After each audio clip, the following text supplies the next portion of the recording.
जय माता दी दोस्तों, कैसे हैं आप सब। चलिए शुरू करते हैं आज की कहानी।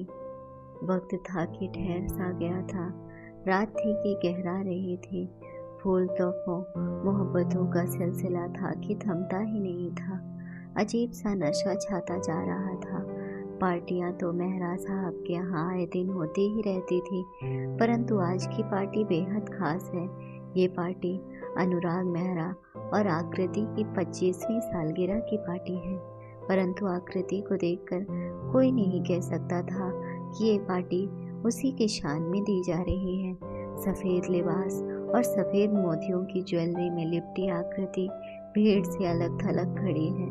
उसके चेहरे पर ना ही सुखी वैवाहिक जीवन गुजार लेने का उत्साह है, ना ही उमंग, बल्कि एक डीस सी है, एक पीड़ा की जिंदगी कि ये अनमोल 25 बरस यूं ही बेमानी से बीत गए। इन 25 वर्षों में अपनी इस महलनुमा कोठी में अपने मन लायक एक कोना भी नहीं तलाश कर पाई।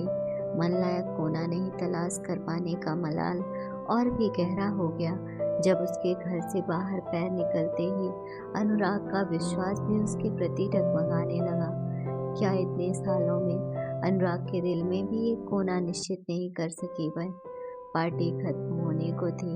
लोग एक बार फिर से सुखी वैवाहिक जीवन की दुआ देते हुए निकलते जा रहे थे। आकृति बेडरूम में आकर कटे पेड़ की तरह बिस्तर पर गिर पड़ी।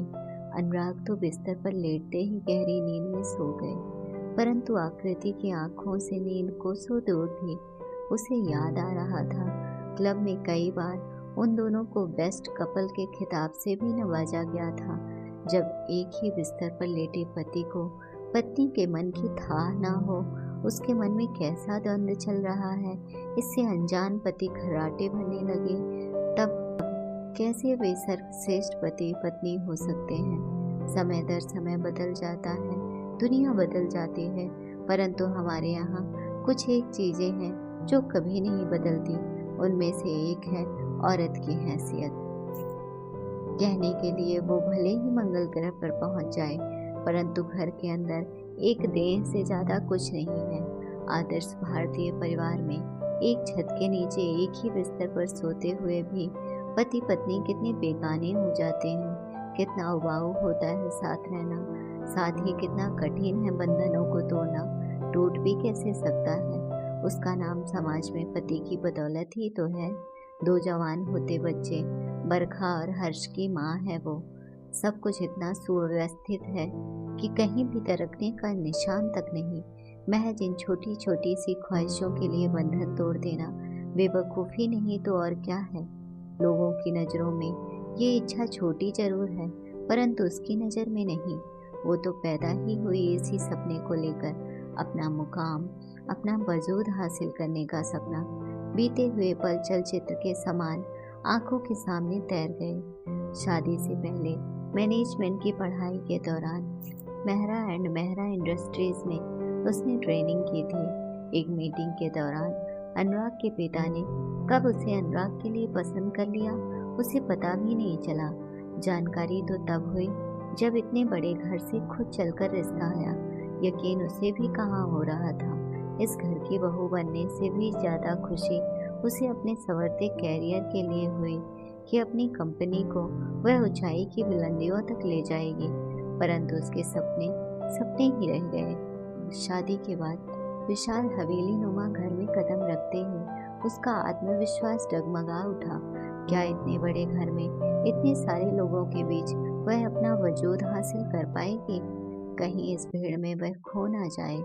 हनीमून से लौटकर सप्ताह भर परिवार के साथ बिताते ही उसे अंदाजा हो गया था कि सोसाइटी में एक खास हैसियत रखने वाले मेहरा परिवार की नींव अंदर से कितनी खोखली है। ऊपर से अल्ट्रा मॉडर्न नजर आने वाला परिवार अंदर से कितना दाकियान उसी विचार का है, बस आधुनिकता का चोला पहन रखा है। कुछ ही दिनों में वो आए दिन होने वाली पार्टी, शॉपिंग, गहने, कपड़ों से ऊब गई थी। उसे लगता जैसे उसने सारा दिन यूं ही बिना कोई काम किए बेकार गंवा दिया। बचपन में दी गई डैडी की सीख याद आ रही थी कि हर इंसान को काम करना चाहिए, सार्थक काम। निकम्मा इंसान धरती पर भार स्वरूप होता है, उसे भी कुछ सार्थक काम करना है। अपने आप को साड़ियों जेवरों में नहीं उलझाना है। एक दिन अनुराग को अच्छे मूड में देखकर उसने अपने विचार रख दिए। अनुराग, मैं सारा दिन घर में बैठे बैठे बोर हो जाती हूँ। मैंने बतौर ट्रेनी काम तो किया ही है, क्यों ना अपनी ही कंपनी ज्वाइन कर लूँ। अनुराग आंखों में आश्चर्य का भाव लिए उसकी ओर देखने लगे।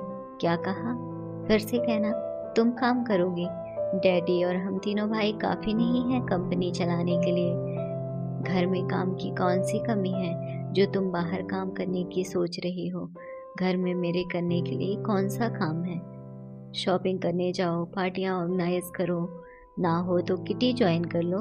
तुम्हें वही सब करना शोभा देगा जो हमारी मम्मी और भाभियां करती आई हैं। अनुराग, तुम मेरी तुलना अपनी गंवार भाभियों से तो बिल्कुल ना करो, जिनकी जिंदगी में कपड़े जेवर और सजने संवरने के अलावा कुछ है ही नहीं। मैनेजमेंट की डिग्री को यूं ही दीमक चाटने के लिए छोड़ दो। क्या मेरी भाभियां गंवार हैं?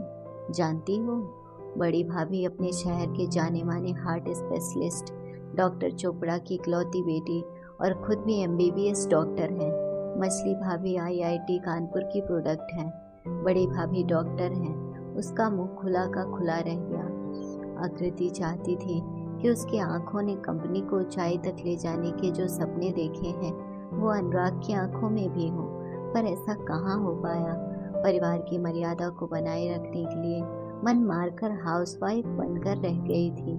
उसे लगने लगा जैसे उसका वजूद पानी की तरह हो गया है, जैसा बर्तन पाया उसी में ढल गया। परंतु इधर कुछ दिनों से बरखा और हर्ष के हॉस्टल जाते ही एक बार फिर से सोई हुई इच्छा जाग उठी थी। पता नहीं जिंदगी कभी कभी दो राहे पर लाकर क्यों खड़ा कर देती है। इंसान सोचता कुछ है पर उसे कर नहीं पाता। इसी कश्मकश में जिंदगी गुजर जाती है। अधूरी इच्छाएं, अधूरे सपने, अधूरी उमंग लेकर इंसान कब तक चल सकता है। यही सोचकर एक NGO ज्वाइन कर लिया। विधवा गरीब महिलाओं को रोजी रोटी दिलवाने के लिए उसकी संस्था काम करती थी। बेसहारों को सहारा दिलवाने का सुकून मन के सोने कोने को हरा करने लगा। पर अनुराग बेहद नाराज रहने लगे। पर कभी कभी ये भी महसूस होता कि अनुराग मुझसे कुछ कहना चाह रहे हैं पर कह नहीं पा रहे। खैर, किसी को भी कुछ पूरा नहीं मिलता, फिर उसके पास तो कहने को बहुत कुछ है। सुखी संपन्न घर गृहस्थी, फिर भी मन खाली सा क्यों है। अब तो लगने लगा है आंखों में जितना आकाश समा जाए, आकाश उतना ही बड़ा होता है। उसके आगे तो सोच और कल्पना ही होती है। मनुष्य बिना रोटी के जिंदा नहीं रह सकता, लेकिन वह मात्र रोटी पर भी जिंदा नहीं रह सकता। भूखपूर्ण मृत्यु से कहीं अधिक कष्टकारक होती है संबंध रहित जिंदगी। अब वह और नहीं ढो सकती थी। बच्चे सेटल हो गए थे, समाज की उसे परवाह नहीं थी। कल ही इस घुटन से निकलकर बाहर चली जाएगी। यही सोचते सोचते नींद आ गई। सुबह आंखें खुली तो अनुराग को चाय का प्याला लिए अपने सामने खड़े पाया। क्या बात है आकृति, आज बड़ी देर तक सोई? अनुराग, मेरी बात ध्यान से सुनो। अनुराग ने बोलने से पहले अपनी हथेलियों से उसका मुंह बंद कर एक पेपर उसकी तरफ बढ़ा दिया। खोलो आकृति, अपने 25वें सालगिरह का गिफ्ट खोल कर देखो। तुम्हारे नाम से लिया गया NGO जिसे तुम खुद चलाओगी। फिर थोड़ा रुक कर बोले, तुम्हें आश्चर्य हो रहा है, लेकिन ऐसा ना था कि मुस्कुराते होठों के साथ तुम्हारी सोनी नजरों का दर्द मुझसे अछूता था, पर बिजनेस की व्यस्तता कहें या घर के लोगों का लिहाज कि मैं चाहकर भी तुम्हारे लिए कुछ नहीं कर पा रहा था। देर से ही सही, तुम्हारे कुछ। आकृति ने अनुराग के मुंह पर हाथ रख दिया। खुशी से उसकी आंखों में आंसू बहने लगे। उसे लगने लगा आकाश तो उसकी आंखों से कहीं आगे भी है।